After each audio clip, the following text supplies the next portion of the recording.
Want to speak real Chinese from your first lesson? Sign up for your free lifetime account at ChineseClass101.com. How to finally learn language in 2020, your New Year's resolution solution. So, January is over, but let me ask you a question. Have you set a resolution for this year? If you haven't, it's understandable. Most people end up failing with their resolutions. You set one, you try to do it in January, and by February, there's no progress. Doing it is no longer fun, or you get sidelined by something else. So you quit and put it off until next year, or whenever the guilt of quitting your goals comes back to haunt you. So, what's the problem with setting resolutions? Why do we keep failing? First of all, regardless of what most people say about New Year's resolutions, setting goals, whether on January 1st or any other time of the year, is a good thing. You have to know where you're going and what you want to achieve. Otherwise, you'll be floating around aimlessly from one language app to another and have nothing to show for your time spent. But the problem lies with the goals that people set. For example, most people set goals like, I want to master Chinese, or I want to lose weight, or I want to be fluent in Japanese. And based on these kinds of goals, here are 3 reasons why 90% of New Year's resolutions fail. First, resolutions fail because they are not specific and not measurable. Take a goal like, I want to master Chinese this year. The problem is that's a very vague goal. What do you mean by master? Do you want to speak about the economy, or do you just want to have everyday conversations? And can you really measure how much progress you need to master the language? The second reason is they are unrealistic. You might think, but isn't it good to set huge goals and aim for the stars? It's not bad, but if you say, I want to be fluent by September, is that realistic for you? Are you ready to commit yourself to nothing but language learning, 6 to 8 hours a day nonstop? The answer is no for most people. The third one is there's no action plan. The problem is you'll still fail even with a specific and realistic goal if you don't know when and how you're going to do it. For example, when will you study? How long will you study every day? And how will you study? So now you know why most people fail with their New Year's resolutions. Then how do we set New Year's resolutions and actually succeed? Here are the 3 rules for successful goal setting.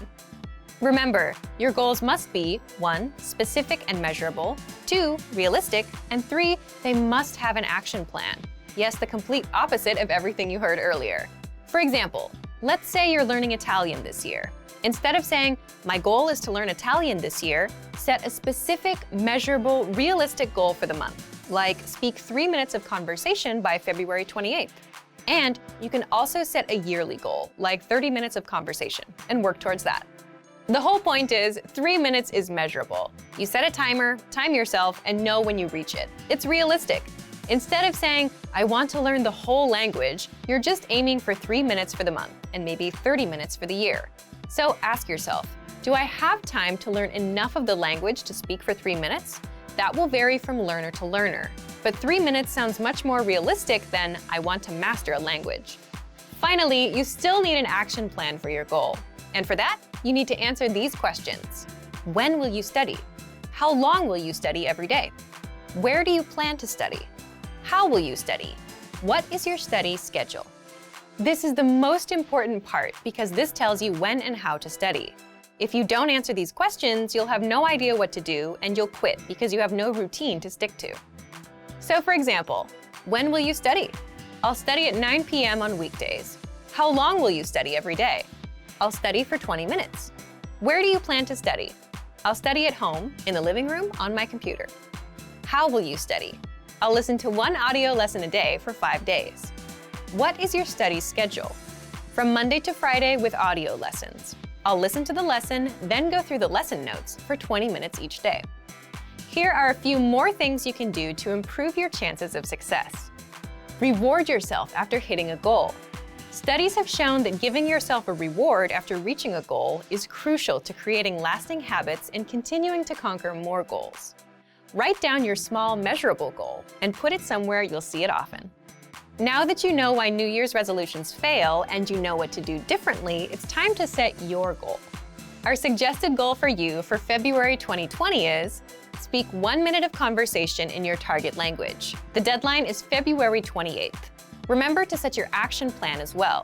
Just answer these 5 questions. Leave us a comment letting us know your answers, and then you're ready to go. Okay, Today's topic is how remembering your mistakes can help you learn faster. First, take a moment and think of a time when you made a mistake. Maybe you were at work, maybe you were at school, maybe you were shopping or in another public place. We can all probably clearly remember many mistakes we've made. We also remember the reactions of the people around us. Some people are understanding, some people aren't so understanding. But why do we remember these situations so clearly? Psychologically speaking, negative things tend to impact us more than positive things. For example, if we're asked to choose between gaining friends or gaining money and losing friends or losing money, we'll choose not to lose friends or lose money, not to gain. This is called loss aversion. We tend to avoid losing more than we work on gaining. We spend time thinking about our negative past experiences to avoid them in the future. Because of this, negative events, like making mistakes, stay in our minds for a very long time. And this happens in language learning. If you make a language mistake while chatting with a native speaker, it'll probably be hard to forget. Yes, it's true that when we're learning another language, we don't always know when we've made a mistake. But when we realize we've used the wrong word, used grammar incorrectly, spelled something wrong or similar, we tend to remember the situation vividly. In some languages, just a tiny change in pronunciation, tone, or writing could make a big difference, so mistakes are a big source of worry for many learners. But the fact that mistakes are very hard for us to forget can be a powerful tool when learning a language. We want to avoid the feeling of embarrassment that comes after a mistake, so we work hard to correct ourselves. Past mistakes can motivate us to try harder. We can use our mistakes as a tool in our language learning. But we can't make these emotionally powerful mistakes by reading a textbook or even by taking a lesson with a teacher. The only way you can make these mistakes is by speaking in real conversations and messing up. So, what can you take away from this? Let's jump into the second part: how to use mistakes in your language learning. We can give advice like go ahead and make mistakes, but that's easier said than done. Here are 3 tips to help you make the most of your mistakes. 1. Speak in your target language as much as possible. Why? Because part of the learning process is making mistakes. Accept that mistakes are going to happen. If you're not making any mistakes ever, then you're probably not challenging yourself. 2. Look for opportunities to speak. Many learners have trouble finding public places to practice the language they're studying. See if there are language groups in your community or at your school. If you have trouble with that, look online and be creative. You don't need to search for groups specifically for language learners. See if you can find a hobby discussion in your target language. Maybe you'll find a news discussion group. Think outside the box. Find somewhere to practice and make mistakes. When you do mess up, you'll probably remember it. 3. Build on your experiences. Think carefully about your conversations after you have them, and work to make them longer each time. If you made a mistake in your first conversation, think about how to fix it. If you said only a few sentences in your first discussion, work to speak for 15 or 30 seconds on the next discussion. Challenge yourself. Many learners have trouble finding opportunities to speak that work with their schedule and their level. If you're not sure where else you can practice, you can consider hiring a tutor. If you're a Premium Plus member on our website, you can practice with your teacher. It's still important, where possible, to practice and make mistakes in real-life situations. This will help you to more carefully reflect on your conversations and work to improve. It isn't quite the same as studying with a textbook or a hired tutor. This strong desire to avoid making a mistake will help you work to improve. You'll be motivated to try harder. This can help you learn faster. The easiest way to start writing and improve on your own. Most language learners start with reading or speaking first. We all want to speak. Typically, most learners start their studies by reading textbooks or articles online. But writing? Not so many practice writing right away, unless the language has a unique writing system. There are a few reasons you should consider writing when you're learning a language. Let's jump into part 1. 1. Why is writing an easy way to learn a language? So, why is writing easy? First, you don't need anyone to start improving right now. When it comes to language learning, we all want feedback and corrections. And for that, we either need a teacher or a learning program that can quiz us. But if you want to improve on your own without waiting on anyone else, or if you don't have access to a teacher, you can start with writing. You'll find out how in just a minute. Second, you don't need to worry about what to write. How does this work? The easiest way to start writing is to copy text from somewhere else. That way, you don't have to worry about what to write or how to spell things. Just get a piece of paper and a pen and copy things from a resource you're using.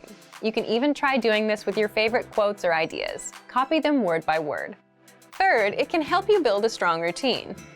Imagine you copy 2 sentences per day. It's simple, and it just takes a minute or 2. That means you can stick to it on a daily basis. And if you can learn to stick with that, you can stick to other learning routines in the future. And fourth, you'll end up improving all areas of the language. How? Well, if you're copying out a few sentences a day, you'll end up indirectly learning a lot of words, grammar rules, and lines you can actually use, simply because you're exposed to them. And if you read what you write, you'll improve your reading and comprehension skills too. So, how can you actually start writing in practice? Let's move on to part 2. Part 2. How to practice writing with our lessons on your own time. Number 1. If you're taking our lessons, write out the phrases, sentences, and conversations by hand. This means writing every phrase and sentence that you learn in the lessons by hand in a notebook. You can also write out the conversations in the dialogue study tool, example sentences from the lesson notes, words and phrases from our vocabulary lists, and words and sentences from the Daily Dose app and the Word of the Day. Number 2. Write short sentences to your Premium Plus teacher. If you're a Premium Plus member, write a message and send it to your Premium Plus teacher for review. In fact, as a first step, all new Premium Plus users have to write a self-introduction and send it to their teachers. Your teacher will review your work, send feedback, corrections, and help you improve your writing skills fast. You can even write something out by hand, take a picture of it, and send it to your teacher. Number 3. Leave a comment on the lessons. After you're done with a lesson, be sure to use what you've learned, whether a new word or a grammar point. Leave a comment in the comment section, and our teachers will review it and give you feedback. Number 4. Dictation. This may be best for advanced learners. Dictation is a study method where you write down what you hear as a way to test your writing and listening skills. You can do this with any one of our audio or video lessons. Number 5. Create sentences using newly learned words. You can learn new words with our lessons, the Word of the Day, the vocab lists, and the core 2000 word list, which gives you the 2000 most frequently used words. And, as mentioned before, you can also leave comments for our teachers to review. Number 6. Take the writing quizzes. With every lesson, you'll get review quizzes to help you master what you've learned. Just scroll down to the vocabulary section or click on vocabulary. Then, click on Take a Quiz, and that's it. Now you know how to improve your target language on your own. Just copy things out. If you're having a hard time sticking with language learning, you'll find out how to fix it now. Let's jump into the first part. 1. How to map your routine and set your schedule. First, here's a quick question for you. Which of these would you rather have? A. The world's most comprehensive language learning resources, but a weak study routine. Or B. A strong study routine and average resources. Leave your answer in the comments. But there is a correct answer here. You want a strong study routine. Why? You can have the best app or textbook in the world, but if you don't use it because you don't have a learning routine or a habit, you won't learn anything. If you have a strong routine and work ethic and just a dictionary and internet access, you'll learn more than someone with the best program and no routine. The point is, we are creatures of routines and habits, and our habits can be used for good or bad. They make us or break us. For example, if you have a bad habit, like going to bed at 4 a.m., you'll always feel tired when you wake up for work or school in the morning. If you have a good habit, like exercising regularly, you'll have energy and good health. Once we have a routine, we tend to stick to it. If it's a bad routine, it can do a lot of damage. But if it's a good routine, it can help us enjoy incredible results. We can also use routines to our advantage by applying them to work toward our goals, like language learning.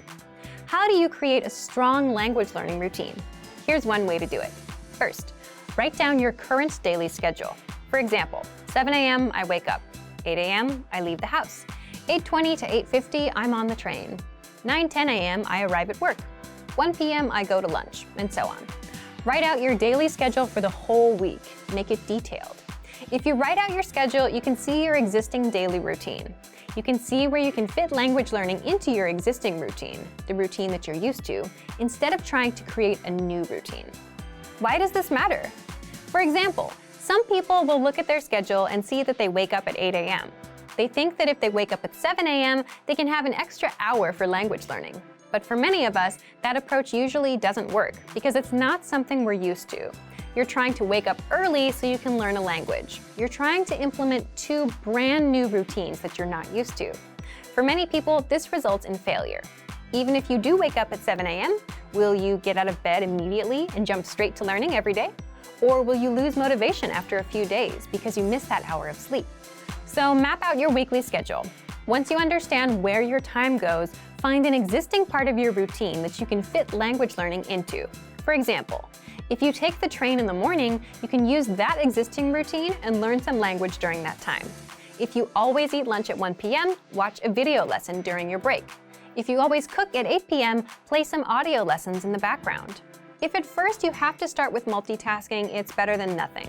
You can at least get used to being exposed to the language while you work on dedicating more time and attention to it. Now, let's jump into part 2.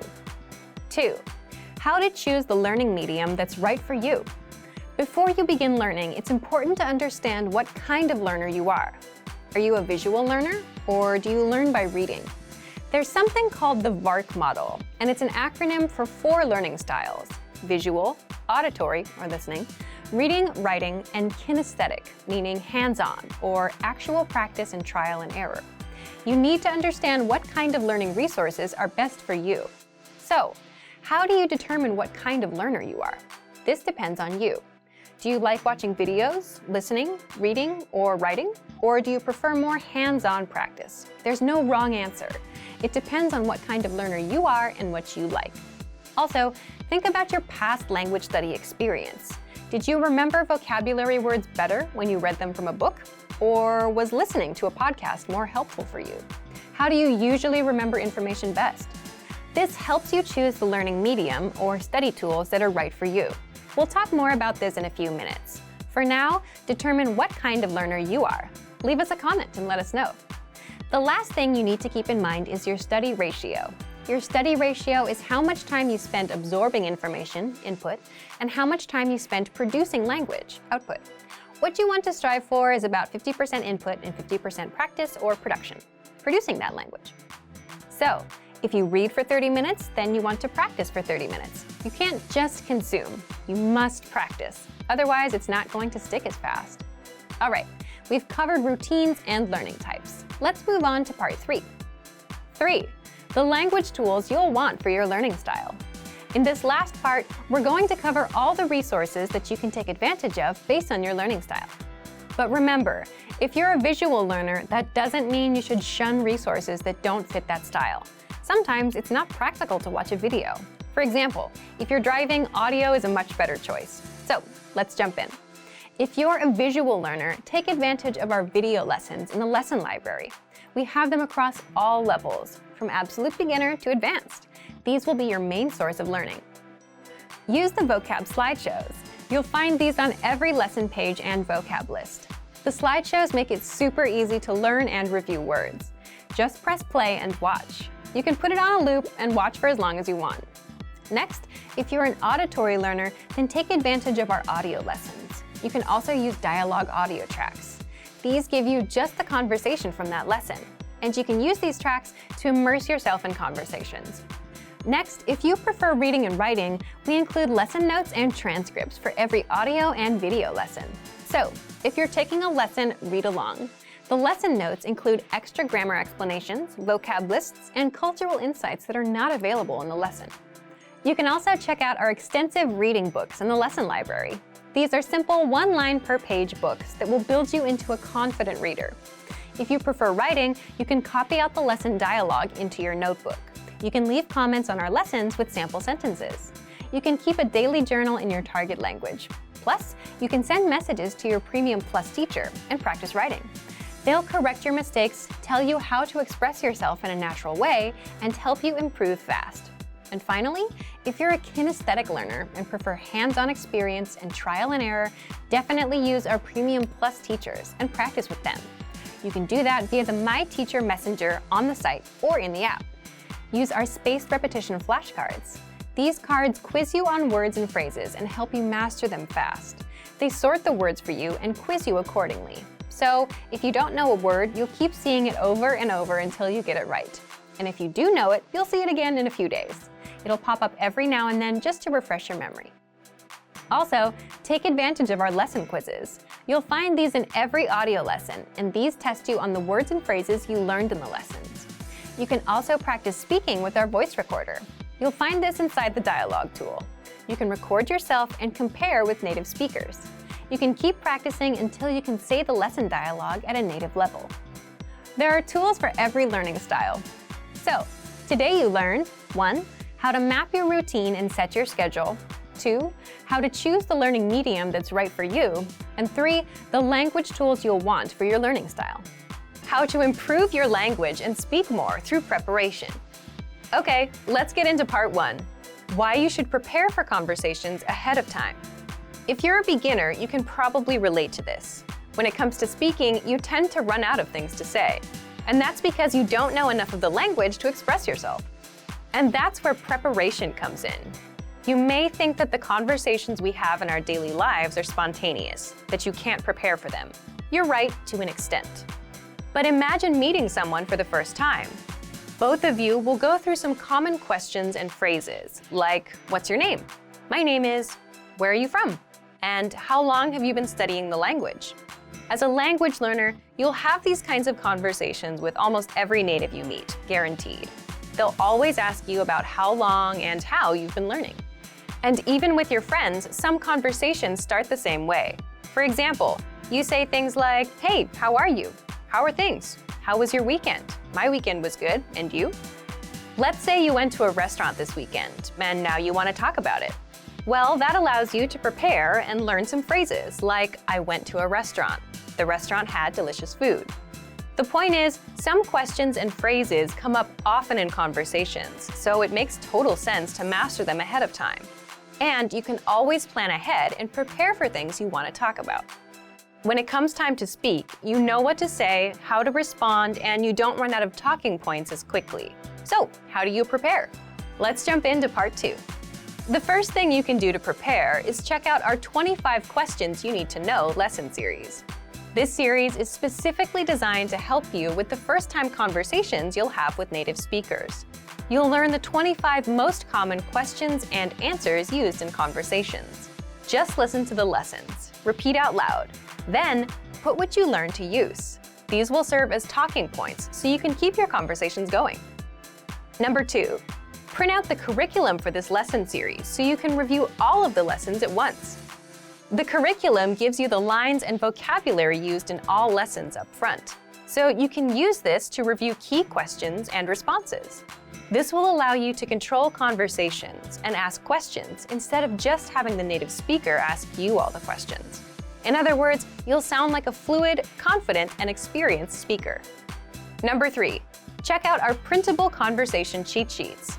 This is another free resource that gives you lines and words for all kinds of topics. For example, talking about hobbies, your family, and much more. Number 4, ask yourself, what do you want to talk about? Come up with some topics, and for each topic, write out potential questions and phrases that would come up in a conversation. For example, if you want to talk about restaurants, you can have lines like, my favorite restaurant is, my favorite food is, what's your favorite restaurant? And then run these lines through a translation app. It won't be perfect, but it'll give you lines to use that you can correct later. Number 5, look for lessons that are related to your topics with our lesson library. On our site, we have hundreds of lessons that teach you conversations. So if you're looking for lessons related to restaurants and food, you'll get all kinds of conversations that you can use for yourself.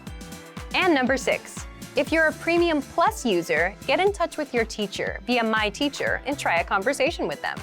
They'll help you every step of the way, correct your writing, and give you the lines to use in a conversation.